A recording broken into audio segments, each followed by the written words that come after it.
If nature was an artist, the spotted hyena would be modern art.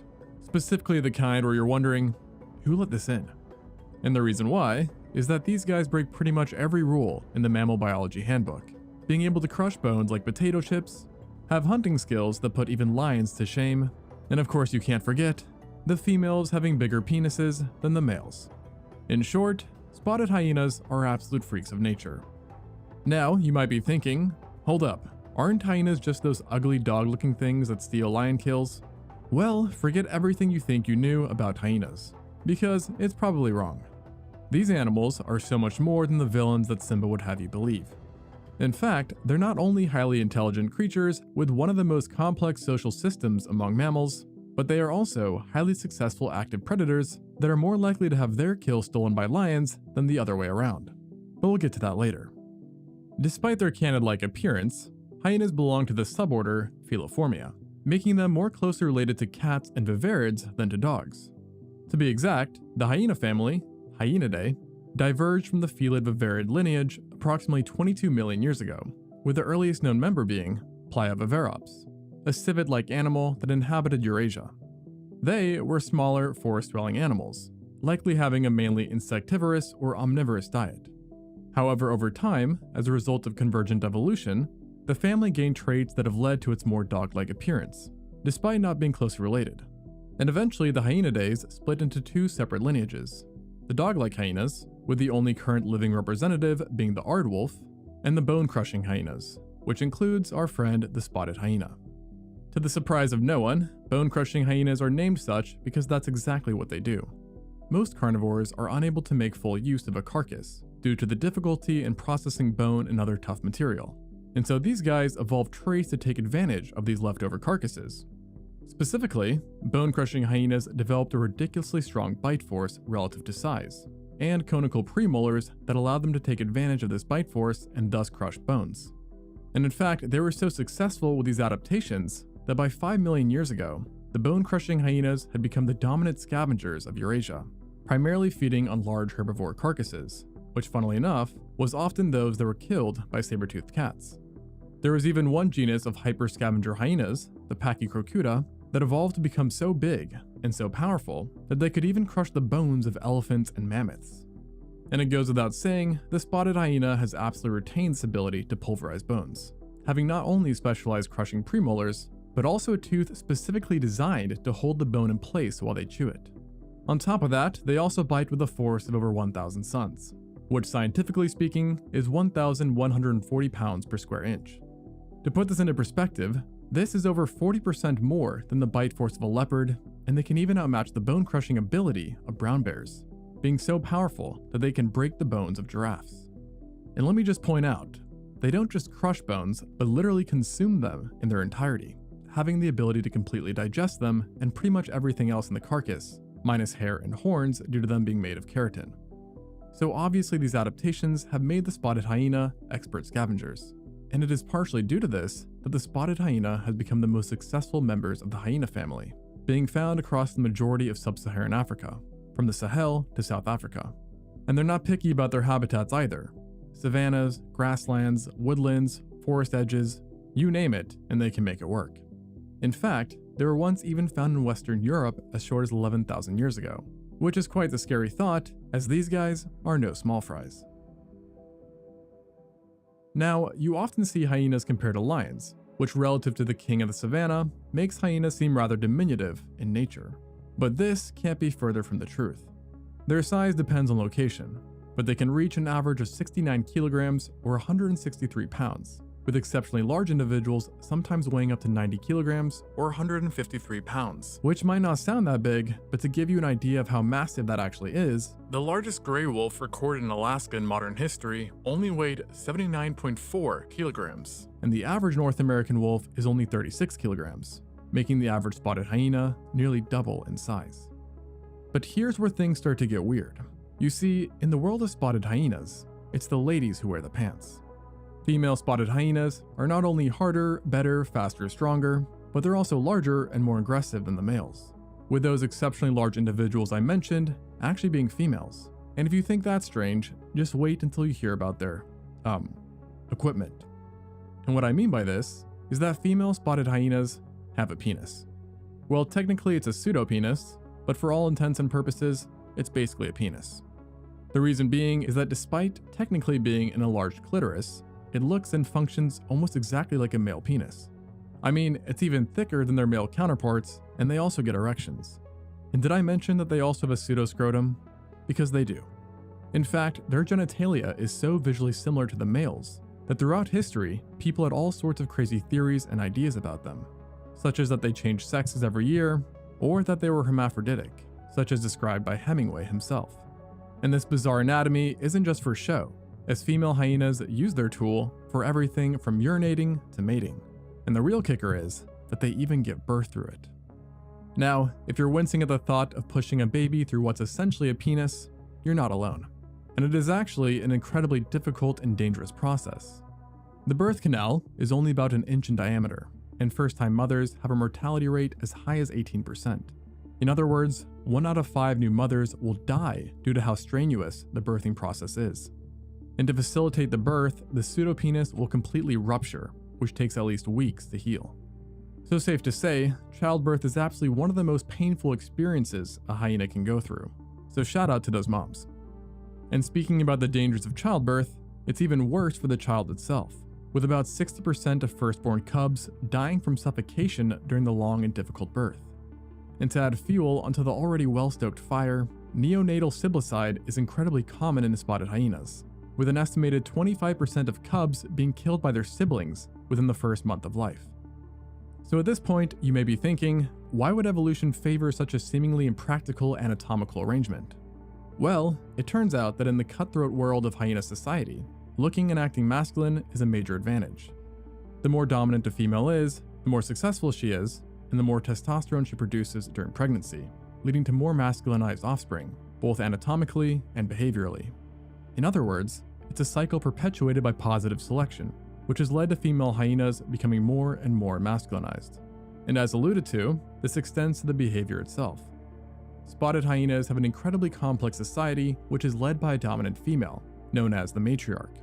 This matriarchal system is quite unique among large carnivores, and actually more closely resembles the social structure of some primate species. The matriarch's influence extends throughout the clan, with her offspring inheriting ranks just below her own. What this means is that literal cubs will immediately outrank every other subordinate to their mother. Talk about nepotism. And female spotted hyenas don't just lead, but also dominate males in almost every aspect of life. They are, as I mentioned, more aggressive, and they take precedent in almost everything, including feeding. This dominance is established early in life, with pretty much all females, including cubs, outranking all males. And this social hierarchy is strict and linear, reinforced through frequent displays of aggression and submission.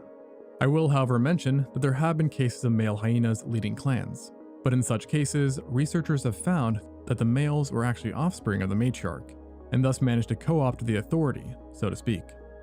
Clan size itself also varies significantly, ranging from a few as 10 individuals to as many as 80, depending on habitat and prey availability. Within these clans, hyenas form complex social networks influenced by factors such as kinship, individual preferences, and environmental conditions. And what's interesting, and is again parallel to certain primates, is that they display remarkable social intelligence, recognizing not only individual clan members, but also understanding third-party relationships and rank dynamics. They even have behaviors that many would consider as almost human-like, such as how, when approaching a dominant animal, subordinate spotted hyenas will walk on the knees of their forelegs in submission, almost like bowing. And again, similar to humans, jealousy is actually a thing, where it is common to see low-ranking females bullying higher-ranking cubs when the cub's mother is absent. On top of this, dominance in rank is not completely dependent on size, but also allied networks, which is a direct parallel to how rank is acquired through coalitions in primates, and even humans. Now, in a less human-like fashion, the common greeting among clan members consists of 2 individuals raising their hind legs and licking each other's anogenital area, during which erections often occur. But interestingly enough, erections are usually a sign of submission and are more common in males than females. So basically, if you're a horn dog, you're a loser. Now, with such complex behavior in societies, it shouldn't come as a surprise that research has shown them to be highly intelligent. Compared to other hyenas, spotted hyenas show greater development of the frontal cortex, which in some ways is similar to the development shown in primates, with studies suggesting the similarities to be a result of convergent evolution. And in some aspects, they may even be smarter, with one study showing that spotted hyenas outperform chimpanzees when given a problem that must be solved cooperatively. In this specific test, pairs of hyenas were rewarded when they tugged 2 ropes in unison, and hyenas were shown to quickly figure this out and solve it. And crazily enough, researchers even observed experienced members teaching others how to do it. In comparison, chimps and other primates required specific training in order to solve it, and cooperation itself did not come as naturally. And in a different side of the same coin, spotted hyenas have also shown deceptive behavior, such as purposely emitting alarm calls when eating in order to frighten off others to give them a better chance to eat in peace. Now at this point, you may be thinking, okay, so hyenas are smart and are built differently, literally, but how does that help? Well, hold on to your hats, folks, because we're about to shatter another myth, and that is, spotted hyenas are actually accomplished hunters, very accomplished. Like I mentioned previously, the spotted hyena is a part of the bone-crushing hyena family, which are generally speaking scavengers. But the spotted hyena actually does not follow this rule, as scavenging is simply the ancestral condition. 10 million years ago, the spotted hyena diverged from the striped and brown hyenas, and due to evolutionary pressure from new arrivals on the scene, they developed 2 very key traits that have led to their current success: complex social behavior, allowing them to operate in teams, and wicked sharp carnassials that allow them to easily dispatch prey, as opposed to them simply waiting for them to die, as other scavengers would. These 2 adaptations together allow the spotted hyenas to switch their niche from being primarily scavengers to being the ruthless pack hunters that they are today. In fact, in some areas, they hunt and kill up to 95% of the food they eat. And as the freaks they are also crazily good at getting their food. They have a 30% average hunting success rate, which is pretty good even if it doesn't sound like it. To put this into perspective, wolves have a success rate of 20%, tigers even lower than that, and the supposed kings of the savannas themselves, lions, have around the same percentage as our boys, or rather girls. And this 30% is also including solo hunts, whereas if they hunt in packs, their success rate jumps massively by up to 50%. And this success is, surprise surprise, due to a combination of their anatomy, pack hunting, and intelligence, with a big emphasis on the intelligence and cooperation portion. In fact, researchers have observed spotted hyenas seemingly planning in advance of hunts, which is remarkable in itself. But get this, they don't only plan, but they plan specifically for the species that they want to hunt, as they've been recorded having specific pre-hunting behavior depending on the prey they're going after. And of course, if this wasn't advantage enough, once these cackling guys get going, they don't stop, because they are endurance hunters and can run at speeds of up to 37 miles per hour for miles. Which is, like Usain Bolt running 130% faster than his top speed, and at a distance at that. And they do this while making crazed noises the entire time like maniacs. So it's no wonder that their prey often dies of sheer exhaustion and likely terror. And speaking of noises, the infamous hyena laugh is not really a laugh, actually quite far from it. The cackle we associate with the hyenas is actually a sign of frustration or stress, usually made when being attacked or chased. And that's just one of many sounds, as hyenas have a whole repertoire of vocalizations, from whoops to grunts to screams, which they use to communicate everything from their location to their social status. So, with both bronze and brains, plus terrifying noises, you might think that hyenas would be the undisputed kings, or rather queens, of the savannah. But nature loves balance, and thus even these guys have their rivals. Chief among them, lions, to no surprise, which I guess is something that Lion King got right.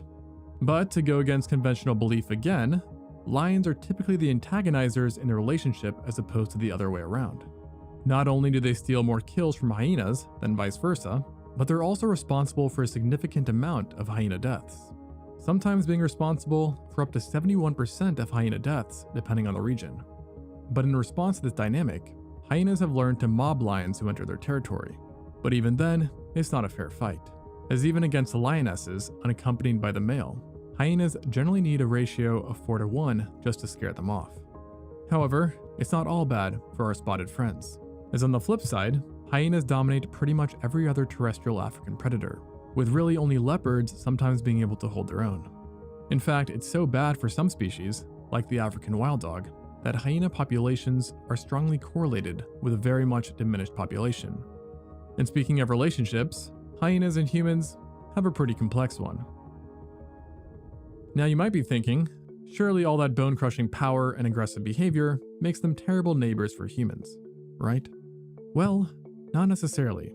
While conflicts do occur, especially in areas where livestock is present, hyenas and humans have coexisted for thousands of years, and in some cultures, hyenas are even revered. Take the city of Harar in Ethiopia, for example. There, hyenas have been recorded living in the city for at least 500 years, where they act as a sort of sanitizer, feeding on the trash and essentially eliminating potential disease vectors. Additionally, since at least the 1960s, local hyena men have started regularly feeding them by hand, a tradition that they believe protects the city from evil spirits. But of course, not all human-hyena interactions are so harmonious. In many parts of Africa, hyenas are caught in the crossfire of human-wildlife conflict. For example, livestock predation is a major issue, with spotted hyenas primarily targeting cattle, sheep, and goats.